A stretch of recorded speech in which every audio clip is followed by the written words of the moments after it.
Now contrast that with what we've gotten from Tom Massey. At some point, being against everything becomes an excuse for accomplishing nothing. At some point, constant obstruction is not leadership, it's just commentary.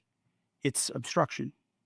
President Trump does not need more people in Washington who are trying to make a point, especially from his own party. He needs people willing to help him win, to vote with him when it matters the most. And too often, Thomas Massey has acted like his job is to stand apart from the movement that President Trump leads instead of strengthening it. When President Trump needs backup, Massey wants to debate process. When the movement needs unity, especially at the biggest moments, Massey's willing to vote with Democrats. When conservatives are fighting the most radical left in American history, too often Massey's instinct is to throw elbows at fellow Republicans instead of the people who are destroying our country or want to destroy our country. And there's one man standing in their way, and it's President Trump.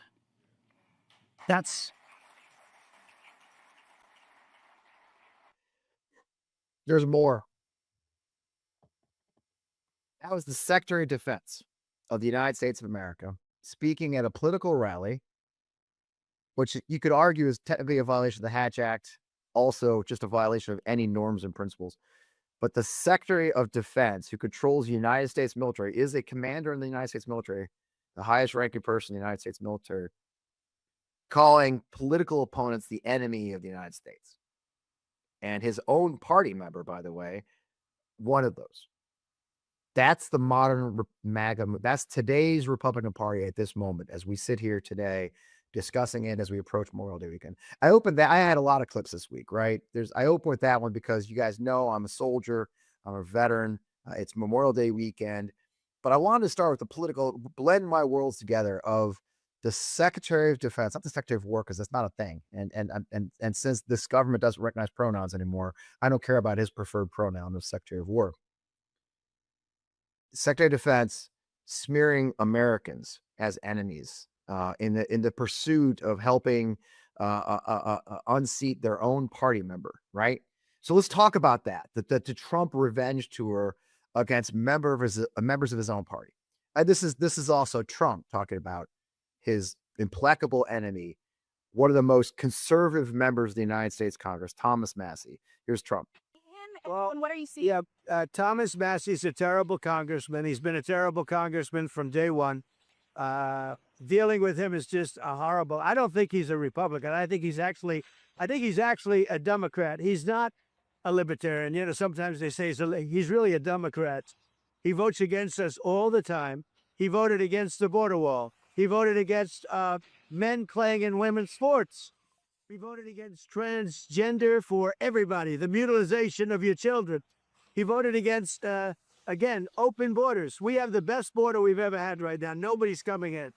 I mean, a report just came out. In the last 11 months, literally nobody has been allowed into our... It goes on. He used to say, Democrat. That's his new one. You know, that's his really... You saw that last week's clip. You know, I took out the B and added an E and I moved it.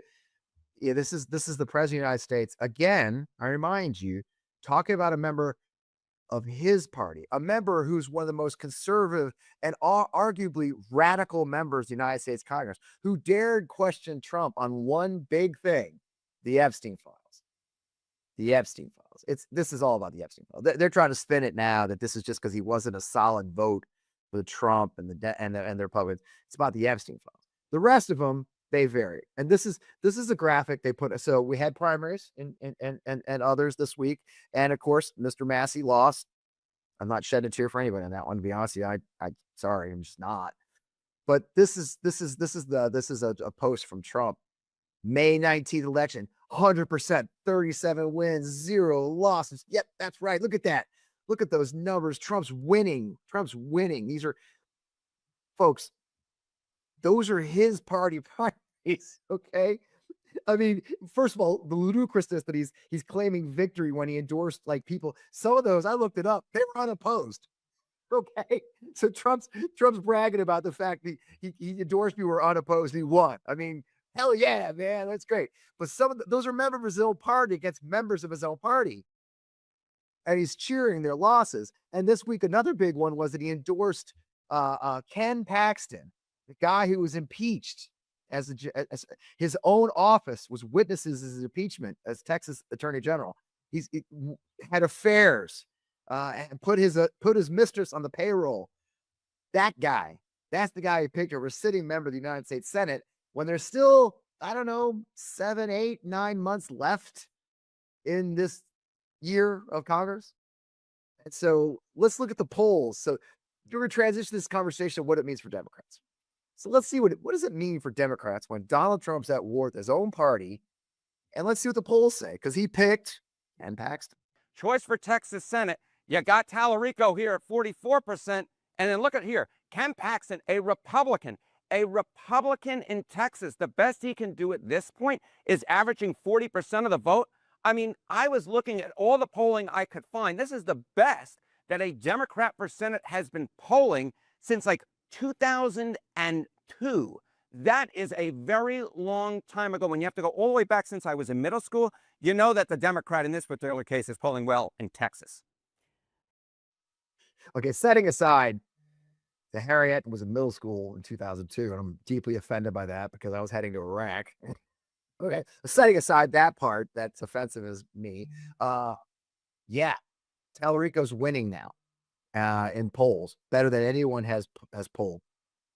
Okay, so what does that mean? Okay, what does that mean for Democrats? We head to the midterms. So Trump's revenge tour against his own party means he's putting the most extreme members of the MAGA movement, a shrinking movement, a president with the worst presidential ratings in modern history, the worst of his own administration, either administration, 32% approval ratings, 74%, 70% disapproval rating. He's picking his own candidates as we head to the midterms, and they're baffled by it. If you saw, the Senate called it a day and went home because they added a $1 billion ballroom and a $1.7 billion slush fund for people who perpetrated January 6th. Okay, those things are happening as we go to the midterms, but Trump's on his revenge tour. So what does that mean for Democrats? Well, that's the thing. That's what we talk about here, right? We talk about our democracy, what this means for democracy. I worry about our democracy when our president spends all of his time building ballrooms and attacking his own party members. But I don't worry about our democracy in the sense of what it means for an elections coming up where we have a chance to take that back. And as always, the perfect guest dropped into my lap. I was joking with my guest, Kelly, that when his PR team sent me the email just like yesterday, I was like, oh yeah, we're doing that. Whatever we had planned. Okay, because we're doing it. It's Memorial Day week, so I hope you're with us. I'm Fred Wellman. This is On Democracy, the FP Wellman. Catch us every Friday at 7 p.m. Eastern, 6 p.m. Central, where I happen to live. I got a great show, a great conversation as always. We got lots to talk about this week. Let's get him on the show. Let's get on with the show.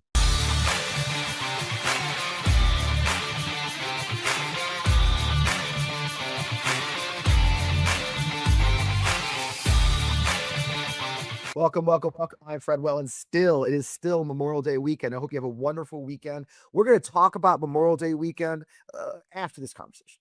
As you guys know, anybody's followed the show for Memorial Day, I am a veteran. Okay, I flew those things last time I was at war. Well, a couple times. While I was at war, I've had a very challenging career. We'll talk about that separately. Right now, we'll look back at the week and then we'll go forward with that. So hang out to the end. Don't quit on me.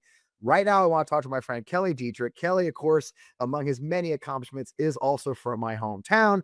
He's the founder and CEO of the National Democratic Training Committee. Kelly Dietrich, welcome to the show, sir. Come on in. There he is. Fred, of all the things I am most proud about is being from your hometown. Thank you very much. See, there you go. We got to stick together, man. St. Louis. Good to see you. I don't think there is a St. Louis. No. Whatever. It's great to have you, brother. Welcome back. Welcome back to the show. If you guys know, Kelly's a regular. I like dragging her back when the crazy world happens. Let's just start. Like, what a week. Let's talk about Trump victories. You saw the opening there. What did you think as you watched all this unfold?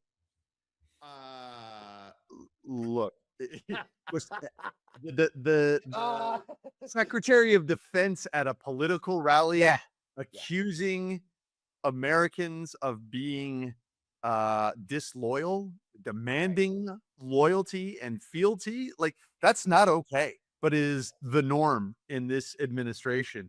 And the fact that they're meddling in all of these primaries is already coming back to bite them. Right. You know, they took out Cassidy, Senator Cassidy from the state of Louisiana. He switched his vote in the Senate. Like 15 minutes, right? It's Yeah, like, it was like, you know, like, okay, great. He Okey-dokey. switched vote in the Senate to demand that to hold a vote on Trump's use of authority in Iran, right? It's going to bite them, and it is our job as Democrats, as American citizens, to make certain this November we vote them out and demand some accountability, some checks and balances, the way the founders of this great nation intended. Yeah. I mean, it's been horrifying. You know, you and I talked, I think last time we talked was during the Doge cuts. Like, so it's been, I think last Been a minute. September. Yeah, it's been a minute. And it's almost like that's like so long ago. It was freaking 8 months ago, bro. 8 months ago. Okay. And so we know, so it's been such a flood of insanity. It's got to be, I mean, you talk to young Democratic, you talk to, not young, you talk to Democratic candidates on a regular basis. Yeah. Some Democrats are not young. Some of them, not mentioning names. You know, I put this wide into my beard intentionally. Gray. Having said that, you know, as you talk to folks, what do we see for our candidates? I mean, it's got to be, you know, it's shocking to watch it all unfold, but we still have to run our races, don't we? Yeah, we absolutely have to run our races, and they're playing to our hand, right? The number one concern for voters, and let's be clear. If you're listening to this show, you're probably incredibly politically active. Thank you. You're following these things. Minus mine, baby. Get more of your friends to listen to Fred Wellman. Yeah, exactly. And you're not normal, right? Only 39% of Americans know who their congressman is. Yeah. To name their congressperson. That's a small minority. Americans, the average American voter is more concerned about how the hell they're going to afford to fill up their tank of gas. Right. How are they going to afford groceries? The price of beef is through the roof. Inflation is spiraling up and up and up. And Republicans aren't doing anything. In fact, they're making it worse. We're in this spot because of the decisions Donald Trump made. Full stop. Yeah. And now we've got this week. I mean, keep talking about, they now added $1 billion ballroom to the DHS package. And then as they're arguing that, hoping to go home on recess because they are running for a re-election themselves, they dropped a $1.776 billion slush fund. That was a deal done before Trump's personal attorney and Trump, under the guise of being part of the government. I mean, whew, I mean, I mean, it just seems to be piling up even more. That's got to be an impact too, isn't it, at the moment? Yeah, I mean, look, the slush fund is the perfect thing to talk about. Donald Trump got $1.7 billion slush fund. He negotiated with himself, first of all, but he demanded it. And it's not for Epstein victims. No, Not for families of soldiers killed in Iran. no. It's for January 6th rioters whom he's pardoned. Right. This is ridiculous. Meanwhile, the rest of us are paying $6 a gallon for gas. My health insurance is going up by double digits. They are out of touch with what matters to Americans, and they're making it worse. Right.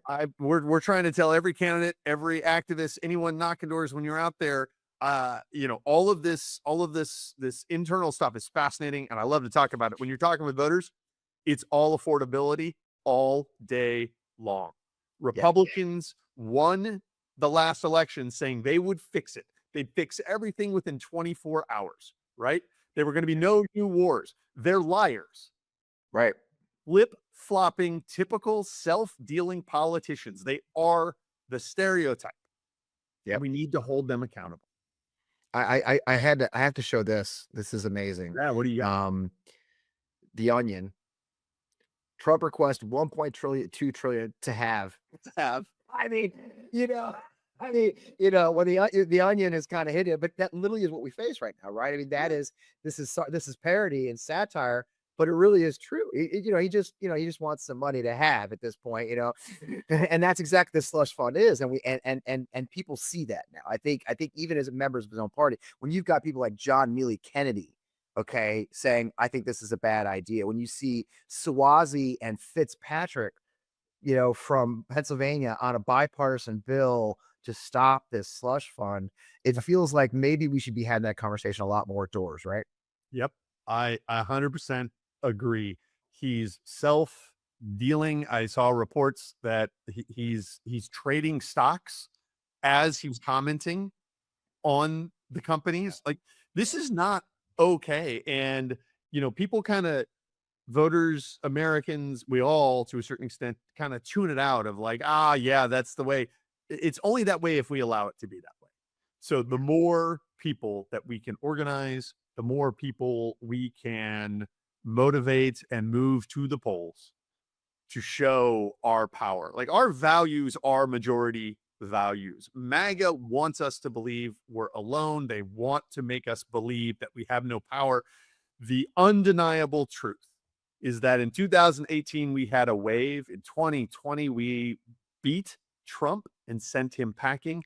In 2022, we had the best midterm for an incumbent party in I forget how many decades, a lot. In 24, for circumstances way out of our control, and unfortunately how Joe Biden handled and dropped out with 100 days or so left. Talk about that next. We'll talk about that next. We lost an election. And they want us to believe that that was some major realignment of the country and that Democrats are in disarray and don't know what's happening. That's not the case. And quite frankly, they wouldn't even have control of the House of Representatives right now, even in the last election, if they weren't willing to cheat and change the rules. Yeah. What I mean by that is drawing the lines differently, right? Right. Which they do right here in Missouri, right? They try to get rid of Emmanuel Cleaver. They're trying to get rid of the seat that I sit in, and now they're freezing it in place, scaring national donors. I mean, the plan really is to cheat, steal, lie. Whatever they got to do to manipulate one more election to save themselves one more time. And that is the fight we see, isn't it? I mean, it is a fight for. But I tell people all the time, this is a midterm, so we're not necessarily running. I mean, while we are running against Donald Trump, what do you tell candidates out there in the field in far off places? Like, okay, you can't necessarily run against Trump. Yeah, I always tell people two things: you got to run against your opponent, right? And you've also got to run to do something. I mean, as you talk to candidates, that's something you talk about a lot, isn't it? I know you've talked to 100%. And look, this election, more so than any other election I've been a part of in the 30 years now that I've Good Lord. Yeah, I know. No wonder your beard. I won't tell you when I was in middle school. That was a while ago. This election, more than any other, the one issue is affordability. And Right. it doesn't matter if you're running for school board, city council, state rep, or Congress. Affordability is what people care about. Because I'll tell you right now, if you're running for school board, you're looking at tough budget choices because the cost of school buses is through the roof with diesel, right? Your gas, your energy, your transportation costs. You're probably like, can we keep the band? Can we keep arts? Can we keep sports? What are the extracurriculars that are going to have to cut? Because our transportation costs are up. Our food costs are up. I mean, healthcare is through the roof. This happens the same thing on a city council, right? Inflation is increasing. Energy costs are skyrocketing. And the Republicans are the reason it's happening. Full stop. The decisions they are making are worsening these problems. And so you have to talk about what it means to the voter. How are you going to help them afford the current standard of living, let alone improve it, right? Because this is a really tough time for a majority of Americans. Yeah. And how do you strike the balance? I mean, I think for a lot of candidates, the struggle is because there's also a clamoring, especially among Democrats, to fight the corruption and fight that, but we can't make our only agenda going to Washington to impeach Donald Trump. Maybe that's not. Look, I'm going to say that's something, I'm going to say something that, as a diehard Democrat, as someone who wants a Truth and Reconciliation Commission, if and when we take over, is tough to say. if you're a Democrat, you're running, people know where you stand on this. Yeah. They know where you stand. You don't need to lead with that. You need to lead with what voters want to hear about. We have to be disciplined so that we win the elections, to have the power to make change and hold people accountable.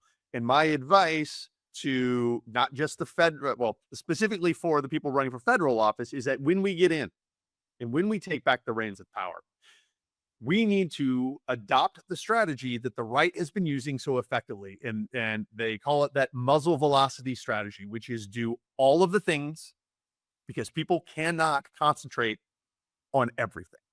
And you stay focused and you lead with how we're helping on the affordability, how we're helping with healthcare, energy, all of these costs. And in the background, you're aggressively holding people accountable, that justice is applied equally and no one is above the law. But we're not leading with that. We're leading with how we're fighting inflation, how we're bringing down energy costs, right? How the price of gas is coming down.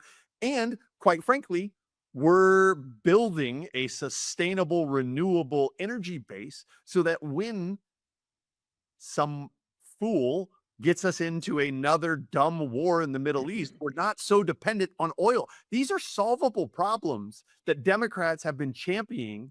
I can't say that word apparently. Early. Yeah.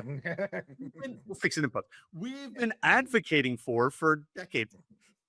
We've been advocating for these changes for decades. We have been saying this is a problem. Even if you don't believe that climate change is real, being dependent for our energy sources on a foreign country is a national security risk. One that with technology available to us today, we can solve. But this administration wants to keep us in the 1970s instead of building a vision for the future. That's what Democrats should be doing. Build every day. And I say a lot, and as I talk to folks in my day job, that we could do more than that one thing at once. I think one of my frustrations, and this is going to be, you want to be revolutionary, the singular powerful speaker movement since Newt Gingrich took over has hurt us in many ways because we do one thing at a time. What are the speakers? What the current speaker's priority is? We do that one thing, and that's not. If people know history, it's not how it was. It was we did multiple things at once back in a certain time. But now this unitary speaker idea that the speaker is essentially the executive of the House, which will. I know hard to believe people who are young don't remember these times, but before Newt Gingrich, people did multiple bills at once. Like, you're not going to believe this, you guys. This is fucking crazy. They used to pass a lot of bills in the House, like all year long. They'd be passing bills. This House has passed 68 or some ridiculously low number. It's like, yeah. And everything's in reconciliation. They're not legislating all right. And so I tell people all the time, one of the things that Democrats have to when they get to the House is there needs to be a revolution in thinking about the very nature and structure of the leadership of the House from the speaker down. The idea that the speaker is the president of the House is not what the founders had in mind. That's a new thing. And we talk a lot about how Nancy Pelosi was famous because she never brought a bill to the House that she wasn't sure was going to pass. That sounds great. But the problem with that is she didn't bring bills to the House that needed to get, and that worked. And look, I'm a huge Nancy Pelosi fan. Sure, me too. She maintained discipline and votes in that caucus. The challenge between then and now, between when Nancy Pelosi was in the modern House and the past, is you had people who were willing to reach compromise for the greater good. And this is a thought that landed on me while watching Hegseth, and I've thought about it. This presidency, this administration does not believe its job is to represent America. Yep. They think their job is to promote and help Republicans. Period. In that period.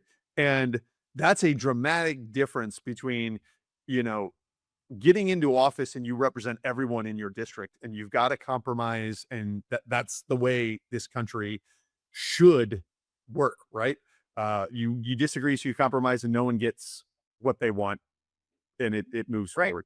It doesn't happen anymore because you have these districts that are so gerrymandered. Yep. And with a party demanding purity and fealty, you're not getting compromisers up there. And I'd like to see the rise of the swing district. You know what I mean? That's the thing. In many ways, they're dominated by the most gerrymandered districts. I mean, a swing district caucus that could actually work together and say, no, we're going to have to be bipartisan. We're going to have to say, I live in Missouri. I'm going to have to hold my nose and work with Josh Hawley and Eric Smith. I don't have a choice. It is, if I'm going to get things done for the people of my district, we're going to have to figure that shit out. And we're going to have to fight. But if people are afraid of being fired from their jobs because they dared even have a meeting with their own senator, we've got a problem. And we're not working for the people anymore. We have to say that message. My job is to represent, let's say 750,000 people, right? And not just the red ones or the blue ones or the independent. It is get shit done. And I think we've maybe that's what we should call it, the get shit done call. Because I mean, I think we just got to get shit done for people, because there's too many people who are up there more worried about their next election than they are about actually accomplishing something. And on that note, let's transition to the other part of this, and that's this wonderful story that came out overnight since you and I booked this meeting. The DNC autopsy. I mean, where do we start? I mean, okay, so a lot of people are clamoring has thing released. It got released. Thoughts? That's that's the most open-ended question I can give you. Good. Yeah. Thanks, Frank. You're on your own. Look, I am a big supporter of the DNC. This is a failure. This is, but I also want to put it in context. Yeah. This is a failure. We should have had an analysis, a professional analysis done. It should have been released. Like that all has been done before. There's no reason why it couldn't have happened again. Right. That said, this is an internal Democratic Party thing that no one gives a crap about. Voters don't care about. We as Democrats, lots of feelings. Right. It does not impact our campaigns or our message or the fact that we have the issues and values on our side when we talk to a majority of voters to take back power. And I don't want this to take our eye off the ball.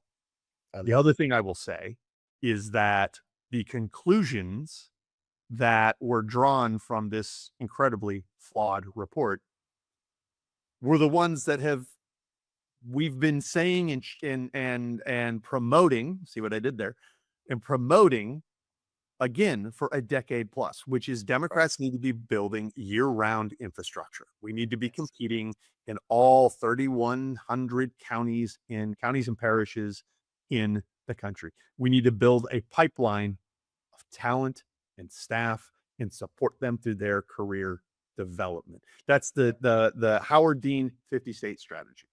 Yep. My particular viewpoint on this, as someone who runs the National Democratic Training Committee, we are not affiliated with the party. We provide free resources, free training to any Democrat anywhere in the country. I don't care if you're in a red state, a blue state, a purple state. If you want to step up and make a difference, we should be giving you the tools, know-how, and resources to do it as effectively as possible and avoid early dumb mistakes, right? That infrastructure that the party continues to claim is a priority and claims they're building is not being built and hasn't been built in the 10 years I've been at DTC. Yeah. The DNC is not the place where that infrastructure should live. It should live outside the party. We should take a note from how Republicans have built their party apparatus. The DNC is responsible for some very good things. It needs to help us elect the next Democratic president. It needs to hold the primaries. It does a lot of good stuff. It is not set up to build long-term infrastructure when the party chair changes every 2 to 3 years. It changes over and we have new spending priorities and they've got to spend down, because what matters is how many elections we win right now. We need a part of the party focused on how do we win in 5, 10, in 20 years. That's part of what NDTC does. It's part of what other amazing organizations do. And that's what we should be funding and building instead of expecting the DNC to do it. And it's great. I mean, one of the lines that caught my eye was, at times it seems Democrats are trying to win arguments while Republicans are focused on winning elections. Democrats operate in an ecosystem defined by reason, even in cycles when the electorate is defined by rage. And I worked for Republicans. I worked for Republicans in Lincoln. I was a Democrat, Yeah. and I'm a Democrat, but I worked for Republicans at the Lincoln Project. And that's one of the most impactful things that my Republican, or now former Republican, I should say, but my former Republican bosses said, who had run Republican campaigns for their entire careers at that point. The most impactful thing I remember walk away from was, it doesn't matter how great your policy is if you don't win the election. Right. And Republicans have figured out that I got to win elections, and then I'm going to field some policies, right? And Yeah. we go into everything with policies. I got great policies. One of the most impactful things when I was thinking about my I shouldn't even talk about this, but anyway, I was thinking about doing this day job that I do, and I spoke to a gentleman, a colleague who was also running at the time, and I said to him, I said, I told him what I was doing. He said, "Well, may the best policies win." And I walked away and I said, "My friend, you do not understand elections." It's not, I love. I think you're right. I wish the best policies won, Right. but unfortunately, right now, people can't eat. People are standing, and I say something in a lot of my speeches lately. People are standing in the checkout line, and they're looking at their grocery cart, and they open their phone, and they go to their bank account, and they're doing math in their heads, if not on the calculator on this phone, and they're thinking, "Do I have enough in this for that?" And until we start focusing on that issue, what working people, I don't even call it working class anymore, working people are facing. There's the owner class, there's the stock class, the ballroom class, the Epstein class, and then there's working people who are living on salaries and income. And the difference between the two has never been more night and day. And if the Democratic Party doesn't seize working people, get rid of the class, working people, in a moment when 67% of Americans, according to PNC Bank, are living paycheck to paycheck last October. PNC Bank Foundation, the PNC Bank Foundation said that 67% of Americans live paycheck to paycheck. That's not working class. That's working Americans. Yep. And the only people not worried are the ones that just cut their their capital gains tax free here in Missouri, because the billionaires talked the governor to get rid of it. So Yep. I think that resonates, don't you think? Oh, I 100% agree. I mean, look, we teach and tell candidates just exactly almost what you said is, Democrats think if we just logic and reason, we can convince people. That's not how people work, right? It's not the human mind in the world. Take a look around and you can just see that logic and reason doesn't work. Right. How's that working out for us? Yeah. We connect through stories. We connect through emotion. We need to talk to people in ways that they understand and connect and want to be a part of. Republicans use blame and rage and fear, right? And we all get angry, frustrated with that. We need to be doing the same thing, but we don't need to be so divisive. We don't have to do fear and anger, but we need to provoke emotion to want to be a part of something, not trying to reason it out that, oh, this makes sense because why? No, it doesn't work, man. You got to change it. And that's something that we can learn to do, and you have to practice it, right? There's a great, a good buddy of mine in North Carolina said to me, professional athletes practice 5 times more than they play. And I'm like, oh, that's really interesting. Candidates need to practice. You don't want your stump speech, the first delivery, to be when you walk out onto a stage or in front of a room. You don't want the first ask for a donor. You don't want the words coming out of your mouth the first time you get in front of the guy who might write you, or the woman who might write you a big check, right? You got to be practicing this. Get on your phone, record yourself, find someone you trust, do it in front of them, but get better at this, because all of us need you to step up. We're going to step up with you. We're going to knock doors. We're going to vote. We're going to give. We're going to turn out. But we need you, the candidates, to be damn good at your job. And we're here to support you. We're here to help you get better over time. But man, my kids' future's on the line. This country future's on the line. We all need to step up. I think it's a great place to finish. That's exactly it. I mean, you're right. I mean, it is a moment, and we need both our candidates and our electorate. And look, I ride hope, and I know it's cheesy now because there was a hope and change election many years ago, but it is hope. I mean, the nicest thing I hear when I'm out in my day job is, "Wow, I have hope."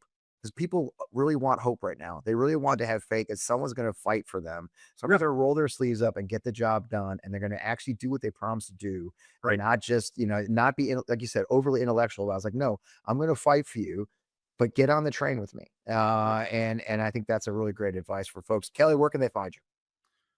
You can find me online, Kelly NDTC. More importantly, if you want to be a part of making change, you want to work on a campaign, run for office, or just get involved, traindems.org has free resources, completely free for any Democrat anywhere in the country. You can also follow us on any of the socials at Train Dems.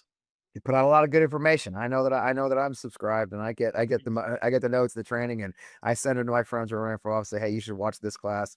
There's a seminar. I sent all of our state house reps to your class on fundraising about a month ago. You guys had a weekend seminar on fundraising. I sent my state house candidates, all my friends who are running for state house, to go watch that. This is important. Thank you. So happy It to is. help, man. I'm real proud of the work you do. I'm proud to call you a friend, even more so. I'm proud to call you a neighbor here in town when you're visiting your parents. So with that, Kelly, have a great Memorial Day weekend, and I look forward to talking to you soon again, my friend. Thanks, Fred. See ya. See you soon. There's not a time I don't like talking to Kelly, and on this weekend especially, it's nice to talk to somebody I consider a friend, but such great advice, right? It's roll up your sleeves and do the work, right? That is what we have to do right now to win our democracy back, to fight this outrageous corruption, but more importantly, to fight for working Americans who just need a damn break for once in their lives. They need a representative in Congress who's gonna, or state house, or city council, or school board, or anywhere, who's just gonna recognize the job is to fight for them, to fight for their health care, to fight for their affordability, to get the prices down, to stop illegal wars, to do all we can do to fix this country and do it fast. Your job is not to go to a job where you're elected to and you immediately begin your job as getting reelected to the job. Okay. Your job is to do a good job. And if you do a good job, you'll get reelected. And if you don't, you'll get fired. And maybe here's what I had the worst news for you guys. If you're thinking about running for office, you may do an amazing job and still get fired. But do you want to live with yourself otherwise? I can't. I don't want to be able to look at myself. I got to be able to look at myself in the mirror. My whole life's been grounded in that. And let's circle to that, because it is Memorial Day weekend. And I don't want to get heavy on you because it is Friday night, but I do want you to know a little bit about the people we're talking about. And it's not just the people you think it is. It's not the people at the Veterans Cemetery or Arlington who have flags. I do know those people. These two gentlemen on the left of me. In the middle there's a gentleman named Chief Warrant Officer Hal Reichel. Next to him is Specialist Mike Daniels. These two gentlemen were my soldiers in Operation Desert Storm. They were great Army Scout helicopter pilots, great Americans in every way possible. And in February of 1991, they flew a mission instead of me, and they didn't come back. And so for Memorial Day weekend, I like to think about Hal and Mike. And I like to remember my other service members. When I lived in Washington, D.C., I would go to Arlington and maybe do a community service project for my community. This weekend, I'll be doing wall-to-wall as much as I can to meet with people and talk about our service members. Because remember, Memorial Day is about those we lost. And these are the first two men I lost. And I know I've lost other soldiers in peacetime and in wartime. But also on Memorial Day, you're going to find a lot of us who have served since 9/11 especially, also lost others in these longest war in American history. And this is a picture you may not have ever seen before. You can take that QR code down, Satchel. These are my friends, Dr. Muhammad on the left of your screen, and my friend Bassam Sabri Yusuf, who was my interpreter. Looks like Saddam Hussein's kids. He's not. And this is in front of a painting that was sent to us for the clinic we built for Dr. Muhammad in a small village called Jadala Sufla, which is just outside Q West Air Base. Dr. Muhammad was the first person to reach out to me when I arrived in northern Iraq, asking for help from our community. And we worked together for a year, actually many years. When I came back to Iraq later, I met with Dr. Muhammad again multiple times. In 2006, while I was in graduate school, he was blown up by a bomb and lost both his legs. And then in 2011, when the Americans pulled out of Q West Air Base, terrorists from ISIS came into that clinic that room you're standing in right there and murdered him. And the guy on my other side, Bassam, was my interpreter. He's a Chaldean Christian from Mosul.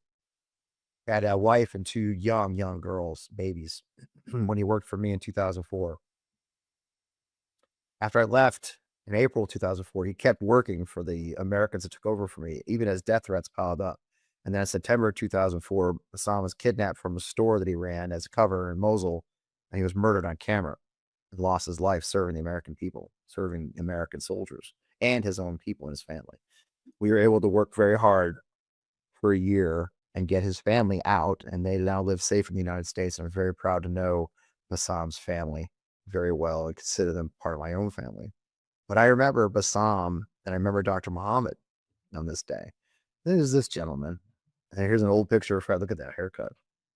That's Sheikh Rod, R-A-A-D. He ended up being a colonel in the Iraqi army after I left.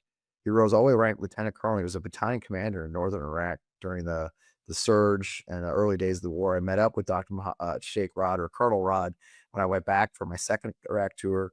Saw him again my third Iraq tour in 2008. By that point, he'd been relieved of command by the Iraqi army because they only wanted school-trained, proper military officers, not guys like him who had just been in the fight and took the job when their country called for him. He was killed in a car bombing in 2010. So as you think about this weekend, as you think about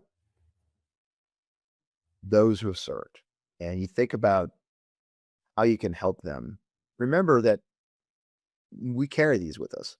Not just wartime veterans, even peacetime veterans, people who have had lost a father. My father's buried in Jefferson Barracks Cemetery, right here, National Cemetery, just on the other side of my county in St. Louis County.